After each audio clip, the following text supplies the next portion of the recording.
bom dia, boa tarde, talvez boa noite ou até boa madrugada, Rodrigo Berton, Leandro e a mim. Esse é o Paddockcast de número 13, salvo engano. Eu sou Felipe Noronha e hoje fui largado, abandonado, deixado de lado por Vitor Martins. Não tenho a presença do meu chefe no estúdio, ou seja, posso fazer o que bem entender, sem ser quebrar a Central 3, esse lugar maravilhoso por inteiro. Rodrigo Berton, Leandro e a mim terão que me ajudar, senão me perco no roteiro, pois estou sem o auxílio. Berton, começaremos por Stock Car, é isso? Bom dia, Noronha, bom dia a mim, bom dia a todo mundo que está ouvindo o Paddockcast. Começaremos com Stock, começa a temporada 2019 da Stock Car no Velopark, onde o senhor estará. Estarei. E vamos começar por ela. Vamos começar por ela. Não será ao vivo, mas há exatos 3 minutos eu estava conversando com Kaká Bueno. E por que Kaká Bueno, vocês me perguntam? Porque Kaká é o maior vencedor da Stock Car no grid atual. São 5 títulos, 37 vitórias, 37 poles. Tem um dos melhores carros do grid, estou errado? Não estou errado? Completamente correto. Então muito obrigado. E, claro, estará mais uma vez ao lado de Felipe Fraga, seu parceiro na CIMED, na disputa por mais um título, tentativa de Hexa. Não sei se é o favorito sozinho, não é, pois temos nomes como Daniel Serra, Felipe Fraga citado, Max Wilson, Rubens Barrichello, tantos outros. Piquet, por exemplo, agora focado na Stock. Mais nomes que vêm na cabeça? Não, eu acho que os carros da Eurofarma continuam. Os carros da Eurofarma. Ricardo Maurício que voltou à Eurofarma. A Eurofarma segue a grande favorita para vencer mais uma vez o título. Mas a CIMED é forte, diminuiu o número de pilotos, agora vem com 3. Não, vem com 4. Gabriel Casagrande na Crown Racing, ao lado de Marcel Coletta. Exato, ele não tá é um na vaga do Navarro, né? Mas é a dupla ali Então, formando. Eles vêm focados no Kaká e no Fraga. Exato. E do Coletta, então acho que esse foco na dupla principal de pilotos vai ajudar a CIMED a crescer para bater de frente com a Eurofarma. Acho que eles precisam fazer isso, porque a Eurofarma dominou e ela dependeu muito dos lampejos do Fraga e do Kaká no ano passado. Então o campeonato desse ano deve ser muito mais parelho entre as duas equipes. Campeonato que começa, tem a classificação, claro, no sábado, a corrida no domingo, cobertura completa do Grande Prêmio, sempre buscando matérias diferentes, especiais, pra gente cobrir a melhor categoria do Brasil. Vamos começar o programa então com essa entrevista com o Kaká. Falamos sobre bastidores da Stock, memórias especiais dele e assim, a Stock que não está talvez no seu auge em termos de divulgação no momento, mas que tem tudo para voltar. Palavras de Kaká Bueno. E por que não acreditar? A Stock realmente tem o grid mais forte de sua história no momento, então a gente espera que de fato esse seja o primeiro passo do reforço, da volta triunfal da Stock como forte. Leandro e a mim, vamos de entrevista? Bom, estamos aqui com o Kaká Bueno. Kaká, obviamente a Stock chega aos 40 anos agora, você é o maior campeão no grid, pentacampeão, mas eu estava assistindo um programa especial do Sport TV e você comentou sobre como há alguns anos, entre 2007 e 2011 principalmente, até me corrija, a Stock tinha mais destaque do que tinha hoje. Você saberia me dizer por quê? Por que você pensa isso? Não, na verdade eu acho que a Stock teve o seu auge ali de 2007 a 2011 muito em base do espaço que ela tinha nos meios de comunicação, né? E isso fazia também, gerava um reflexo de presença em autódromo, de quantidade de carros no grid, de quantidade de equipes, patrocinadores fortes. A gente teve um momento ali muito forte, onde a categoria tinha 12 corridas transmitidas ao vivo na Globo, transmitidas em TV aberta, autódromos lotados. Chegou uma época até que a gente tinha carro que ficava de fora do grid, né? Tinha mais de 40 carros inscritos por etapa e a gente tinha carros que ficavam fora do grid. Então, eu não digo que tinha um nível de pilotagem melhor, o que eu quis dizer no programa é exatamente que a gente viveu uma crise, como todo o Brasil viveu uma crise num determinado momento, e o automobilismo sendo sim um esporte muito caro, onde necessita de aportes de patrocínio, e a Stock Car claramente é o esporte brasileiro onde a gente tem uma maior quantidade de patrocinadores que não são através de incentivo fiscal, que não são patrocinadores estatais, né? Todo mundo ali está com verba de marketing, tem muita gente realmente investindo pesado na Stock, e naquela época tinha mais gente. Então, o grid está mais forte do que nunca, porém a gente teve um auge, não da questão de pilotos, mas uma questão de retorno, de infraestrutura, de crescimento, ali na época entre 2006 a 2012, acho que foi a principal época da Stock Car. Você acha que com essas mudanças de bastidores, mudança na organização, há um potencial, se não esse ano, até porque a gente sabe da crise que continua em certos termos na Stock, mas no ano que vem ou daqui poucos anos, tem como recuperar essa força da categoria? Eu tenho certeza absoluta que tem como recuperar. O brasileiro adora automobilismo, a gente pode ver isso pelos números de audiência, pela presença nos autódromos, pela quantidade de transmissões em TV, de todos na verdade, de todas as categorias do esporte a motor, não só Stock Car, mas a quantidade realmente de transmissão que a gente tem. Então eu acredito muito que a gente possa recuperar esse espaço. Você falou de crise da Stock Car, mas acho que foi uma crise país, muito mais do que uma crise da Stock Car. Eu não consigo ver realmente uma crise na Stock. E as mudanças, elas podem refletir positivamente sim, por uma questão de dar um chacoalhão, de gerar um pouco mais de credibilidade, mas não muito pelo esporte. Eu acho que as corridas são ótimas, continuam ótimas, o grid está muito legal. Eu acho que a gente tem que conseguir transformar um pouco mais a categoria em entretenimento. Ter um pouco mais de diversão, de espetáculo, não só na corrida. Eu acho que a corrida está muito boa, mas o entorno. Eu acho que os americanos sabem fazer muito bem isso, transformar qualquer esporte em entretenimento. E realmente o que eu imagino é que a gente tem que seguir esse caminho, transformar a Stock Car em mais entretenimento. Isso inclui também ter a atração para chamar mais público para as arquibancadas, né? Tem lotado, mas você acha que tem como melhorar isso também? Acho que você já até comentou sobre. Eu acho que tem como melhorar, sim. Eu acho que os preços talvez praticados nos últimos anos foram muito altos. A Stock Car claramente não vive do recurso vindo da arquibancada, e sim de uma quantidade de audiência, de patrocinadores, de camarotes VIPs. Eu acho que a gente pode ter uma melhor infraestrutura para receber o público da arquibancada, com melhores banheiros, praças de alimentação, com mais coisa acontecendo. É o que eu falei, se você tem um espetáculo melhor, um entretenimento melhor dentro do evento, o público vai comparecer mais. Todo mundo tem muito acesso a entretenimento hoje, então você não pode mais pensar na Stock Car simplesmente como o cara vai lá para ver uma corrida. Ele tem que ir lá para comer bem, para levar a família, como se ele estivesse indo para a praia ou para o parque, para comprar algum produto dos pilotos, para ter um mini parque de diversão, para ter um show de música. Ele tem que ir para mais do que isso. O automobilismo tem que ser o pano de fundo, logicamente a atração principal de um grande dia de evento, mas tem que ser um evento. Nem mais os shows de música são apenas música, né?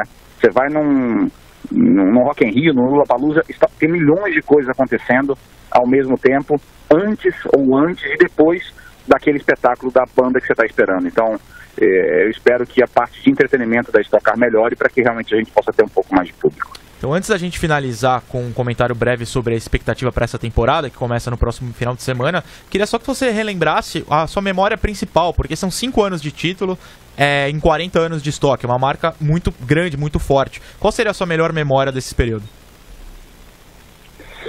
Cara, eu tenho várias memórias positivas. Não dá pra, acho que é difícil escolher apenas um grande momento.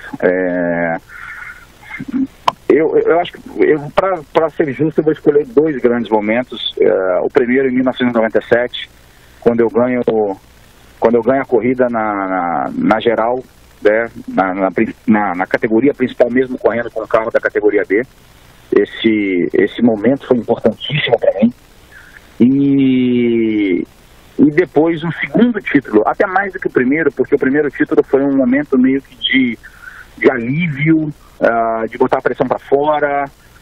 Eu acho que o segundo título conquistado no Rio de Janeiro, em casa, perto dos amigos, perto da família, ele foi um título que eu acho que eu me firmei, um bicampeonato, que eu me firmei mais e que me diverti mais. Então, os 2 grandes momentos para mim é o de 97, ainda na minha primeira passagem da Stock Car, antes de eu ir para a Argentina, e o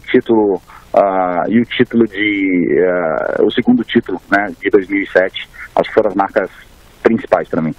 Legal. Para encerrar então, porque a movimentação no Velopark já está a toda, estarei lá a partir de sexta-feira inclusive, queria que você fizesse uma breve expectativa do que você pensa com a CIMED do seu carro a partir do Velopark no próximo final de semana. Eu tô otimista, esperançoso. Eu acho que Acho que não, tenho certeza, 2017 eu não fiz um bom ano, mas 2018 foi muito diferente.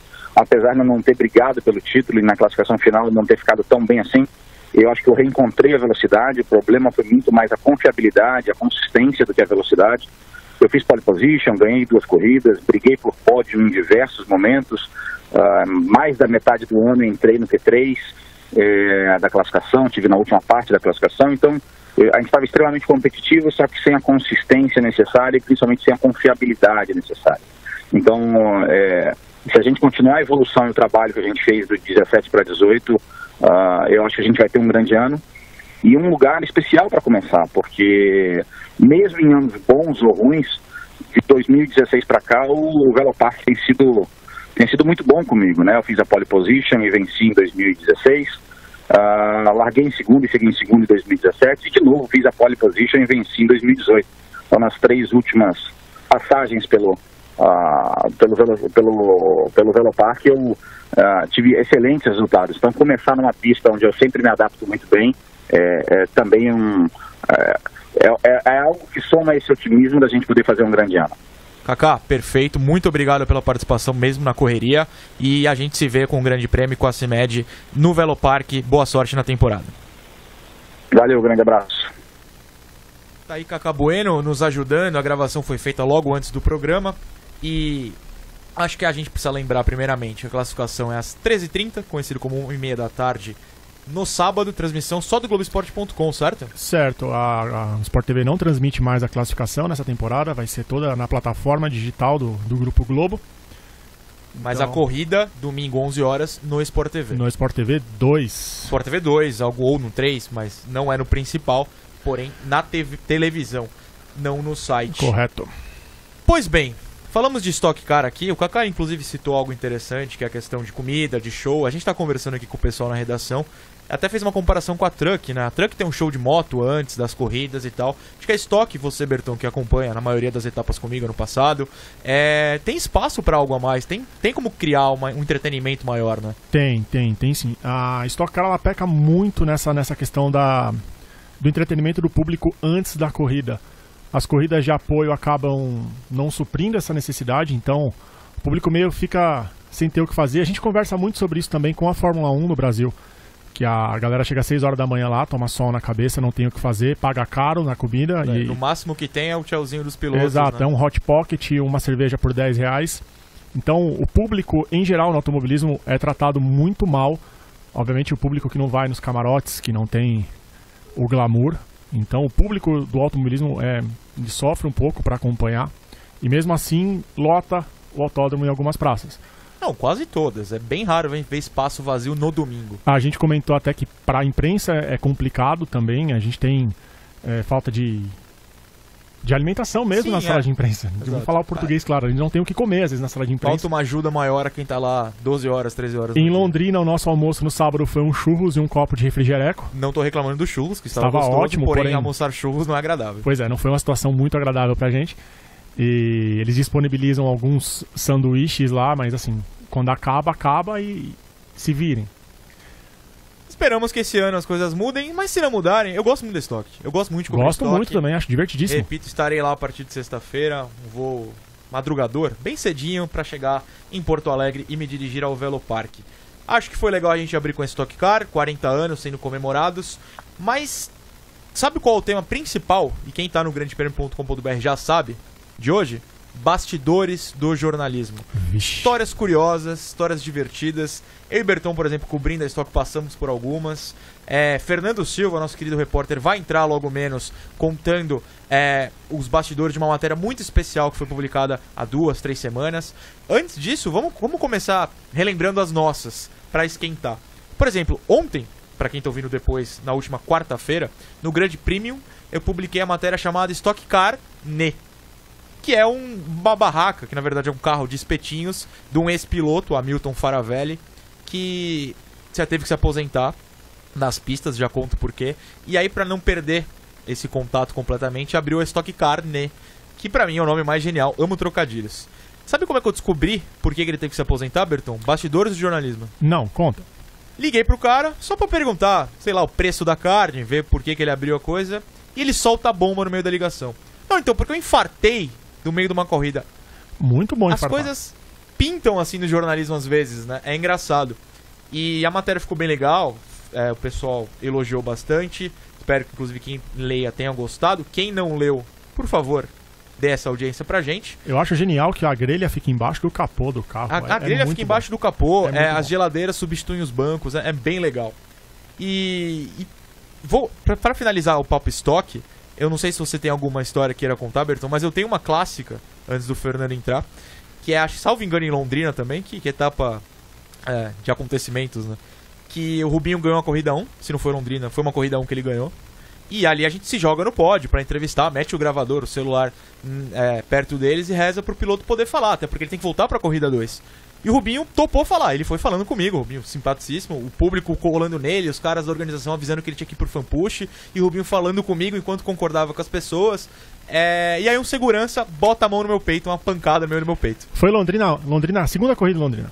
Não, foi a primeira, porque era o intervalo pra segunda etapa. Ah, a segunda etapa. Foi aquela que tiraram de Tarumã e mandaram pra Londrina. E aí eu sinto uma pancada no meu peito e vejo um segurança. O Rubinho continua falando pro vazio. E ele percebe que não tem mais um celular na cara dele, vira, vê o que aconteceu, dá um toque no segurança e fala, não, ele pode passar. O segurança, opa, tirou a mão assim. E foi uma cena assim, gosto muito do Rubinho porque ele dá entrevistas, tal como todos os outros pilotos da Stock.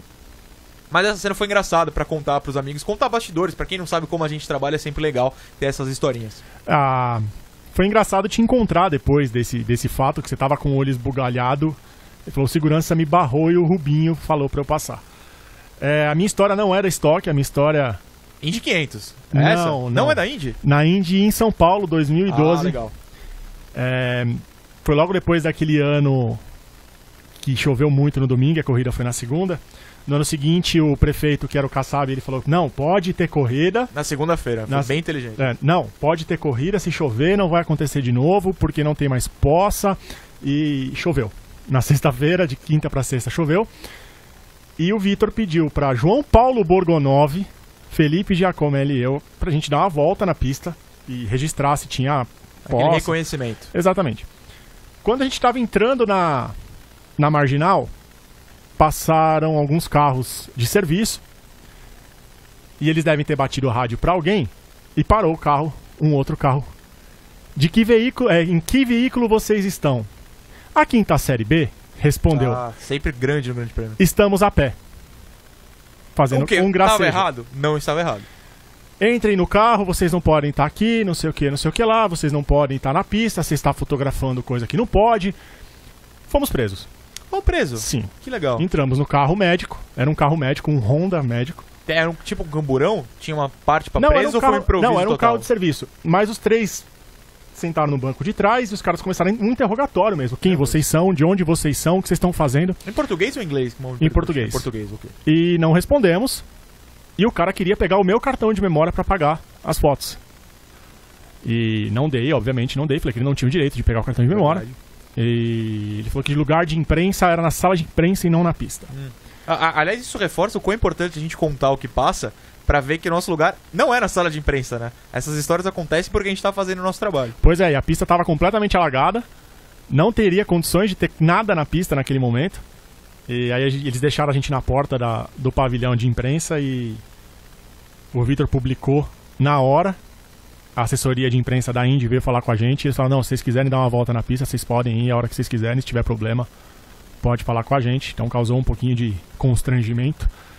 Fomos presos. Olha só, eu não sabia dessa. Muito bom saber assim, não primeira mão, mas de surpresa ao vivo. Muito obrigado.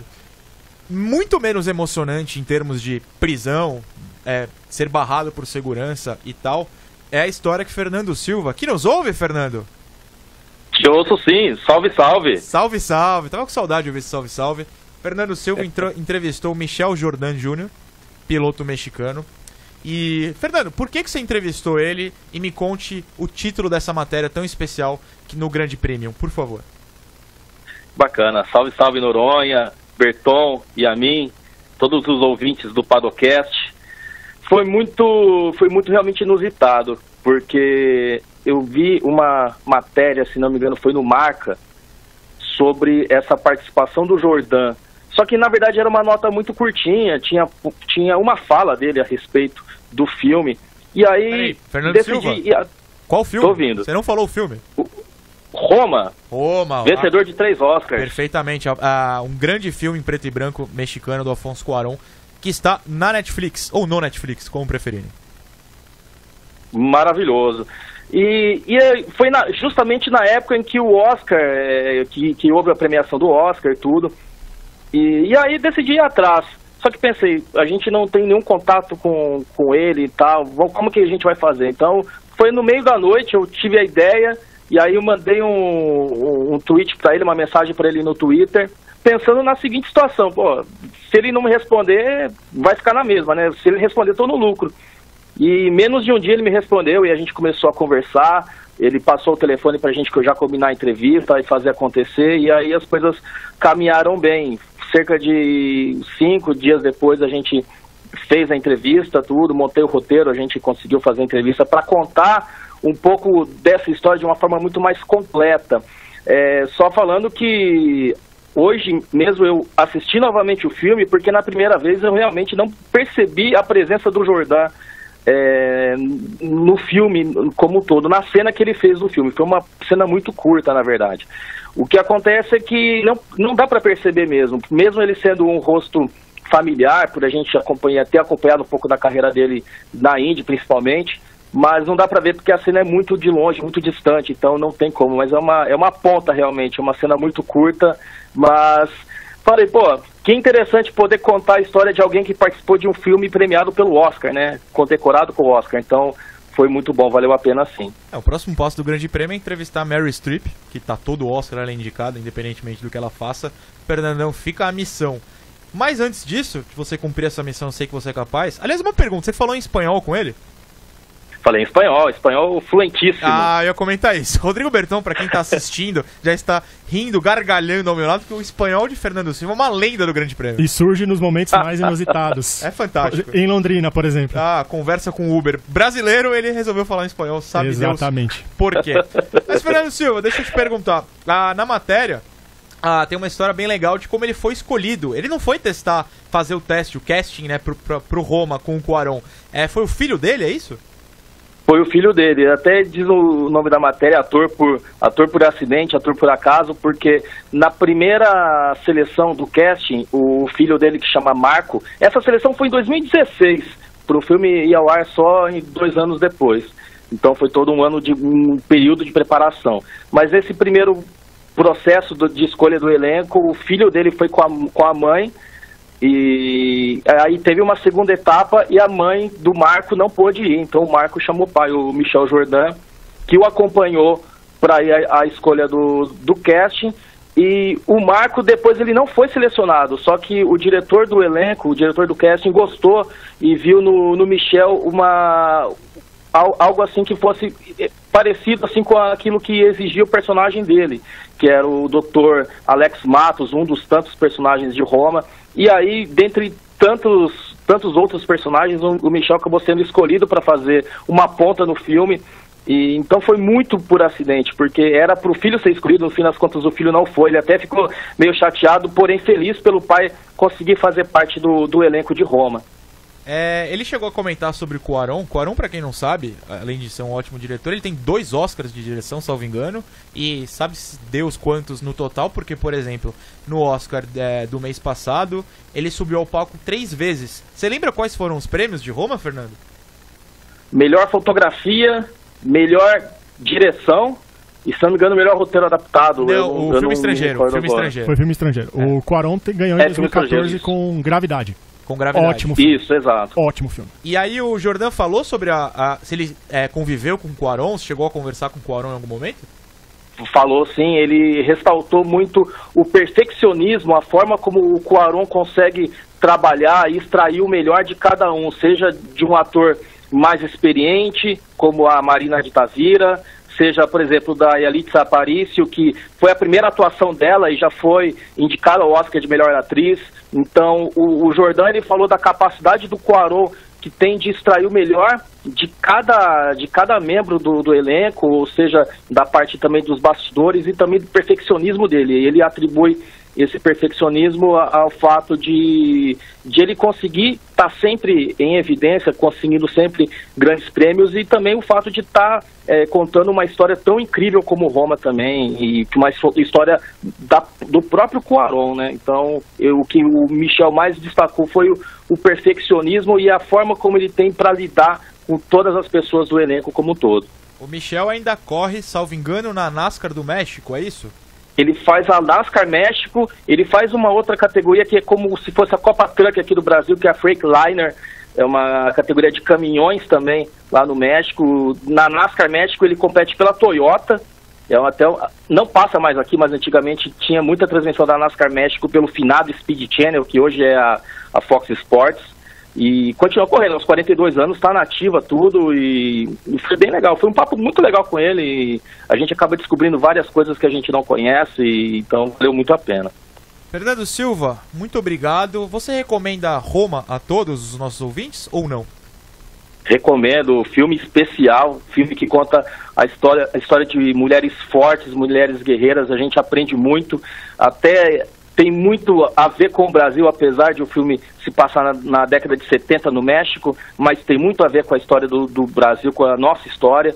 Então vale muito a pena assistir. Você que assistiu, vale a pena assistir de novo, porque cada vez que você assiste, você percebe nuances diferentes no filme, e, enfim, merecedor dos Oscars que venceu. Fernando, muito obrigado, até uma próxima, e assistam Roma, por favor. Valeu demais, gente, saudações. Rodrigo Berton, se Roma venceu melhor fotografia, você que é um especialista, a gente sempre reforça isso aqui, mereceu? Tem uma revelação, não vi Roma. Você não viu Roma? Ainda não. Eu também não. Mas Não. eu gostei da história, eu queria contá-la. Não sei se mereceu. Muito que bem. Enquanto a gente espera a nossa próxima convidada... Posso dar um recado antes? Pode dar um recado, é claro que pode dar um recado. Sábado, sempre bom convidar os nossos ouvintes. Claro. Sábado, 15 horas, na Granja Viana, acontece a final da Taça Edgar de Melo Filho. A terceira etapa da Copa Grande Prêmio de Kart, a nossa seletiva para a Escuderia GP nas 500 milhas profissionais lá em dezembro. Então, você que anda de kart com a galera... E você que não anda também. Se Pode ir lá acha brincar. bom o suficiente... Não, mas você não pode ir lá brincar? Pode, lógico que pode. Mas se a pessoa se sente capaz de vencer os nossos pilotos e fazer parte da nossa equipe, apareça na Granja Viana às 15 horas. Chega um pouquinho antes, obviamente, que vai ser definida a primeira vaga. Olha só. Da Escuderia GP. Sidney Rogério é o líder, grande favorito para voltar para a escuderia, ele que participou ano passado das 500 milhas.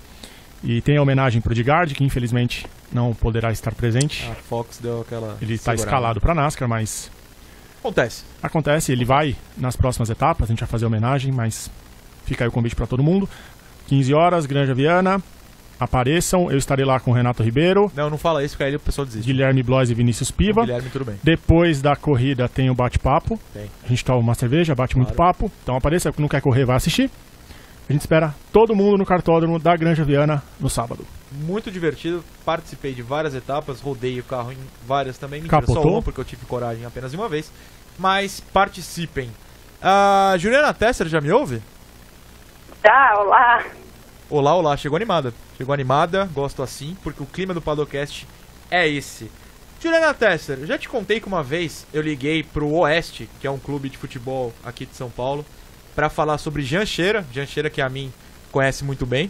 Foi um jovem revelado pelo Santos, e eu perguntei pro presidente do Oeste: presidente, por que você dispensou o Jean Sheira? Ele me respondeu: não tem nível pra Série B.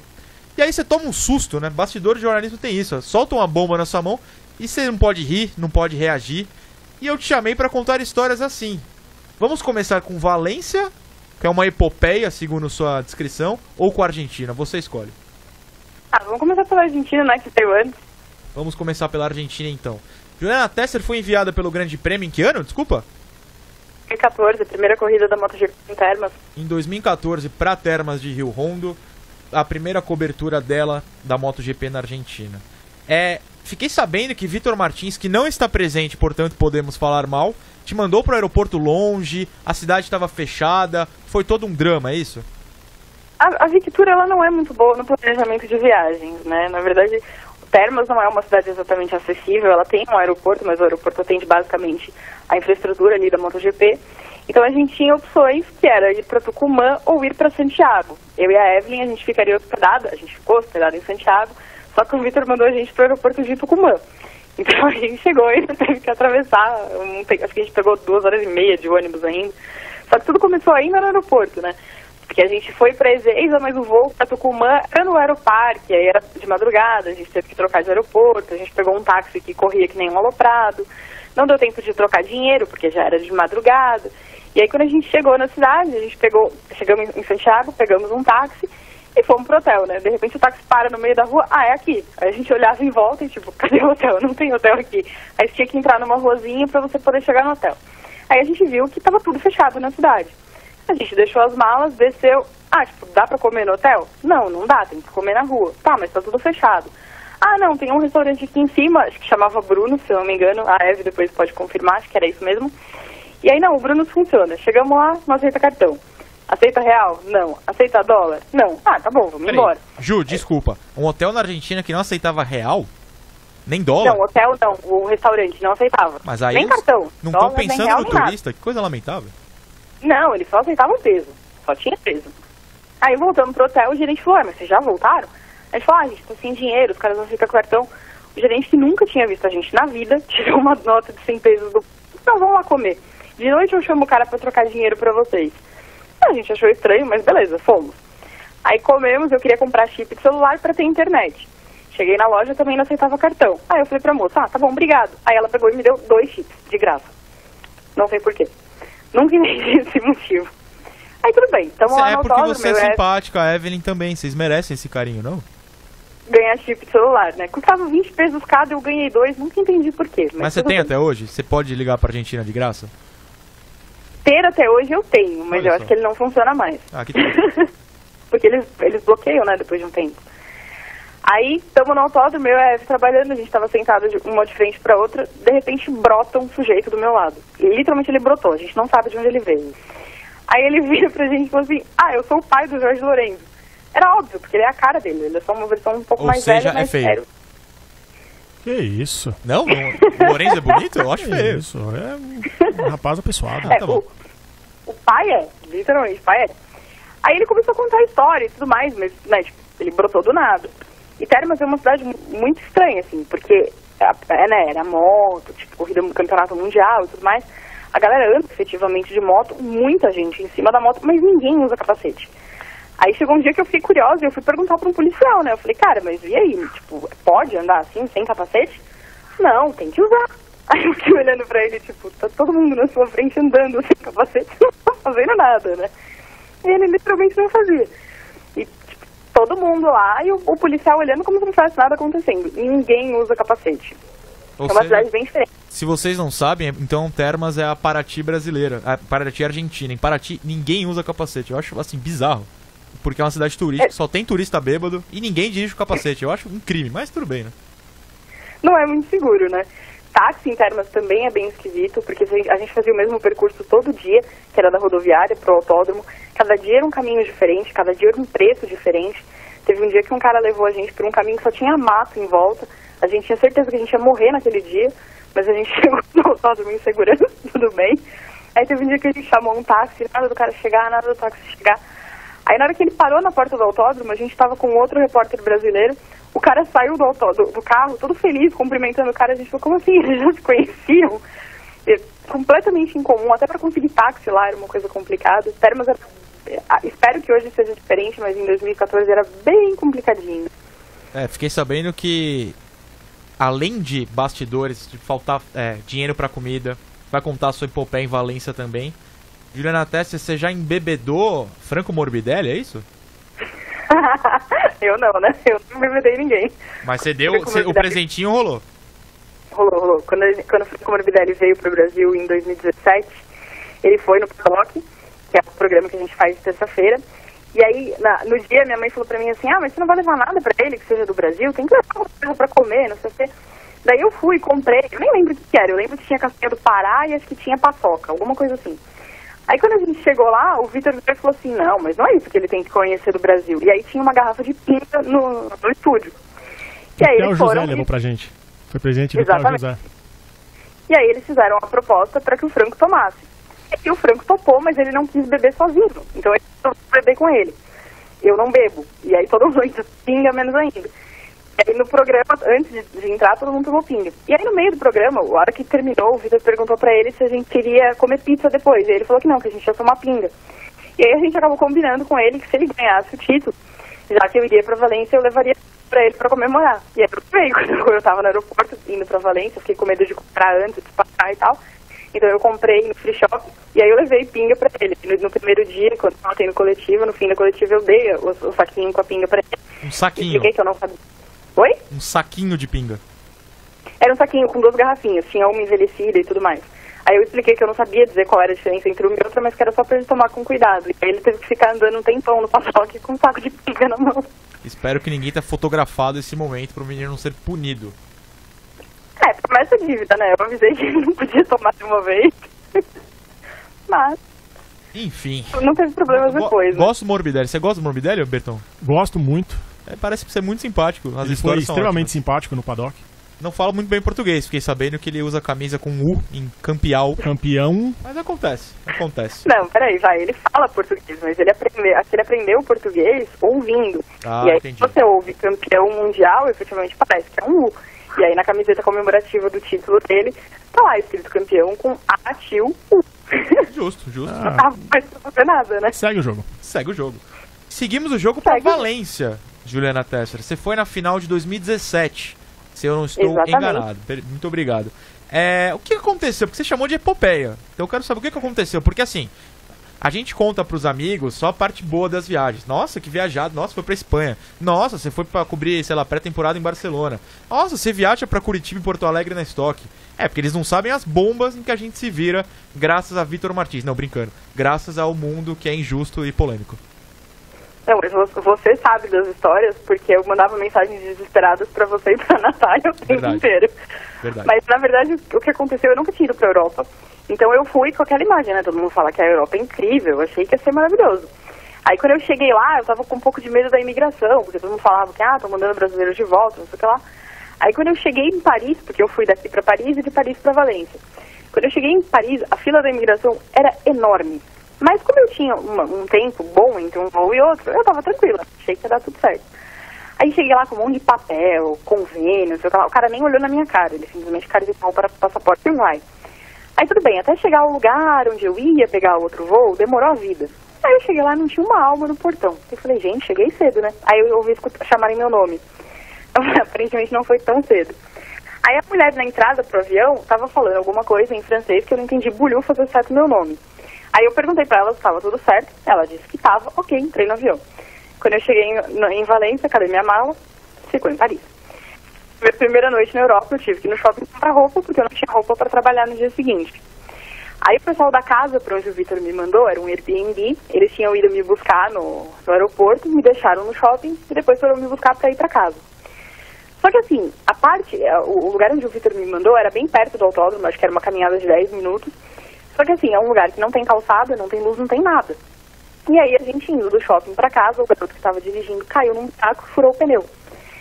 E depois eu ter que comprar roupa no meu primeiro dia da Europa, 9h30 eu tava colocando um triângulo numa rua que não tinha iluminação e ajudando um estranho a trocar pneu com a iluminação do celular. Muito que bem. Muito bem, né? Aí cheguei na casa, tudo bem, tomar banho, não tinha trinco no banheiro. Não tinha. Que não tinha passeio fazer. legal, muito bom. Não tinha o que fazer. Só que assim, no primeiro dia, era eu, a dona da casa, o marido dela, o filho, que devia ter uns 25 anos, e tinha um filho mais novo que acho que tinha uns 9, por aí. Então era, razoavelmente tranquilo, você tinha que confiar, mas tudo bem.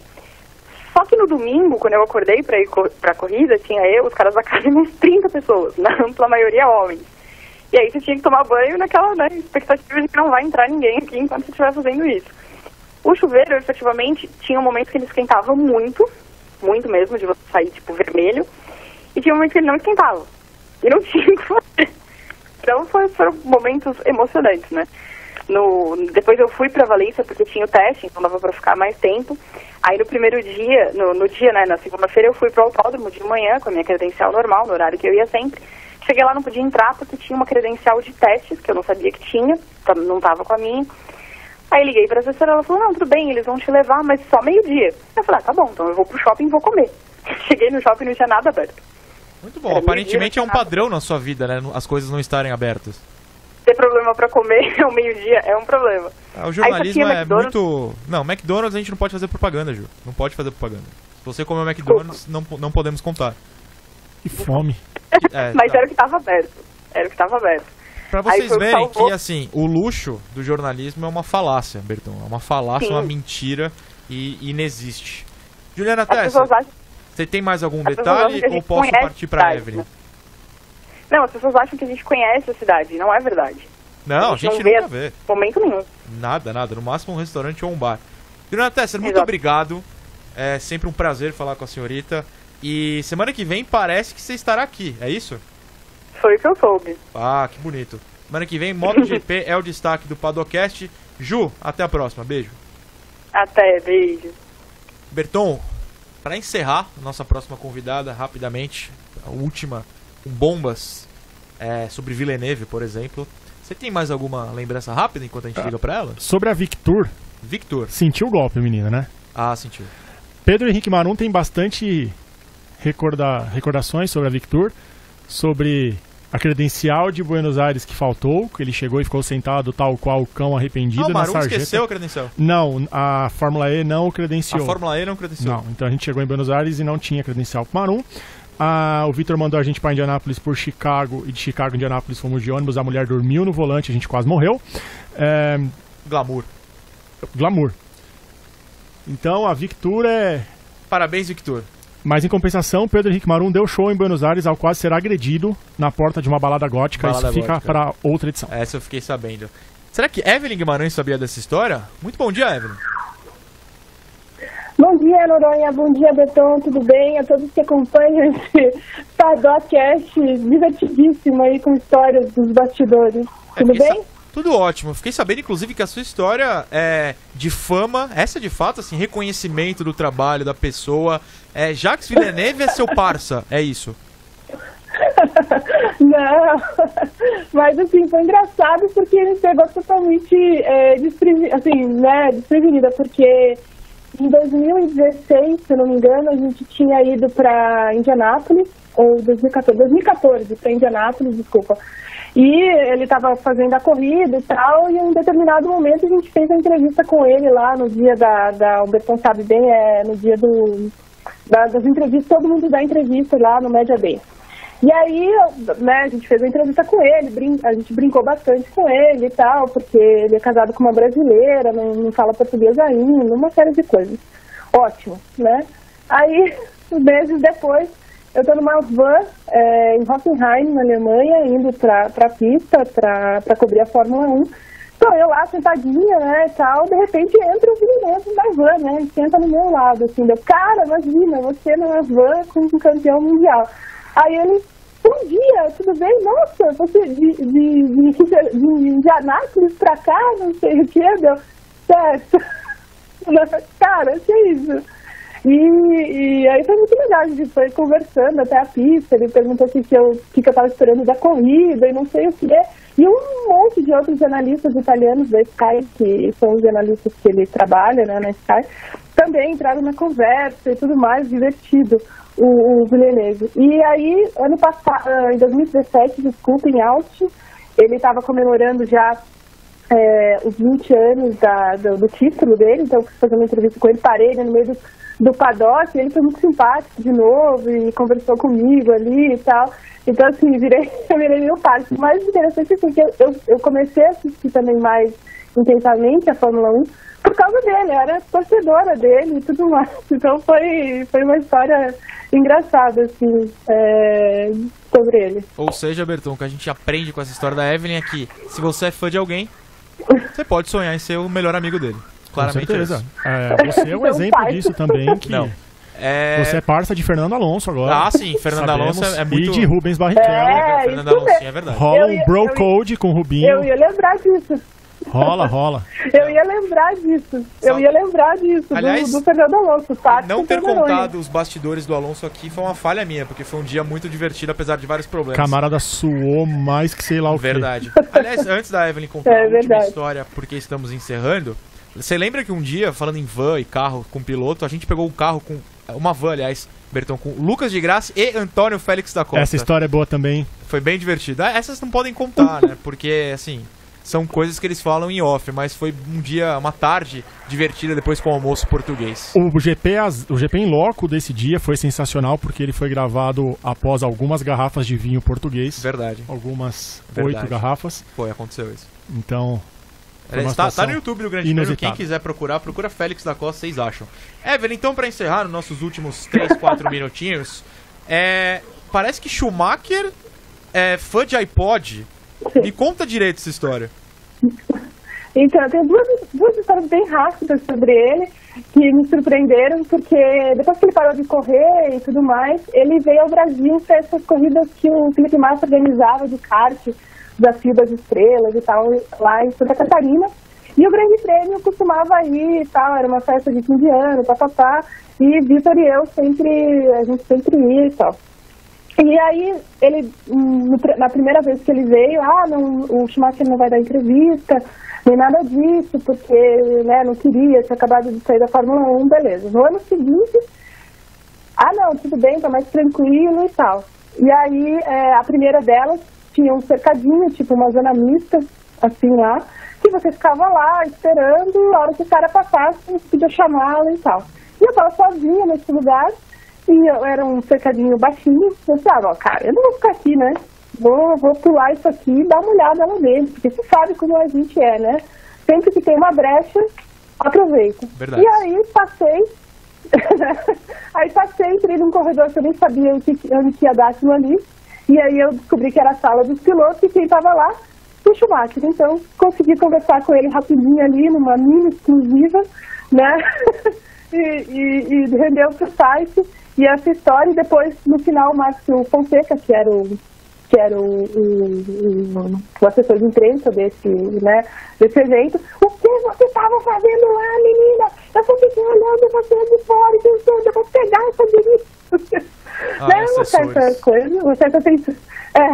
E daí no outro dia, né, depois da corrida, a gente estava na sala de imprensa e tal, e eu usava um iPod para fazer as gravações e coloquei na frente dele para começar a entrevista, né, a entrevista coletiva. E ele pegou meu iPod e começou a mexer e tal, e cara, que legal isso aqui, todo mundo olhando assim, nada dele querer responder as perguntas, porque eu tava lá falando sobre, tava lá vendo as músicas que eu tinha no iPod e tal, as fotos, então são coisas assim, né. E só se tiver um tempinho, eu queria contar a história dessa também, da gente entrar onde não pode, né, da Índia, aqui em São Paulo, a primeira vez que a Índia correu no IMD. Vitor Martins, eu e João Paulo Gorgonov. O Borgo é presente sempre nessas pataquadas. Então. E aí a gente estava voltando para a sala de imprensa um pouco antes da corrida e tinha um caminhozinho assim que dava para entrar no pit lane, onde a gente não tinha credencial para ir, nem nada disso, né, sempre fechado. Mas eu queria ir lá, queria ver se entendia alguma coisa, como sempre. E aí passando uma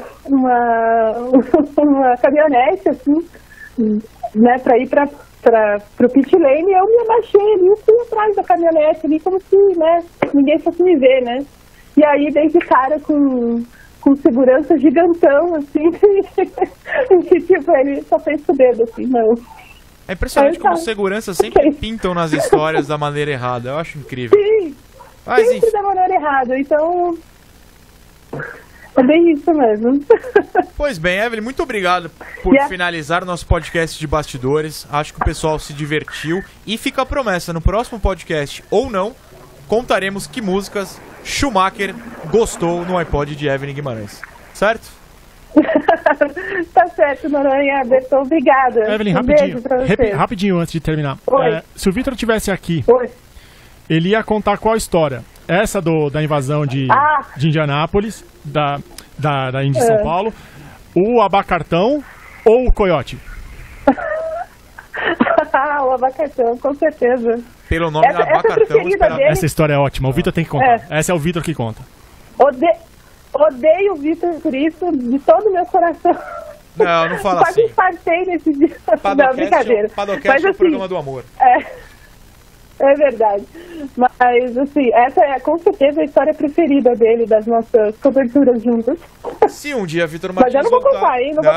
Não conte. Se o dia Vitor Martins Não vou voltar, contar. ele contará. Berton, precisamos nos despedir. Isso. Chega hoje, né? Evelyn, um beijo. Até daqui a pouco. Beijo, Beijo pra vocês, meninos. Berton, um abraço. Leandro e a mim, solta a musiquinha que é nóis.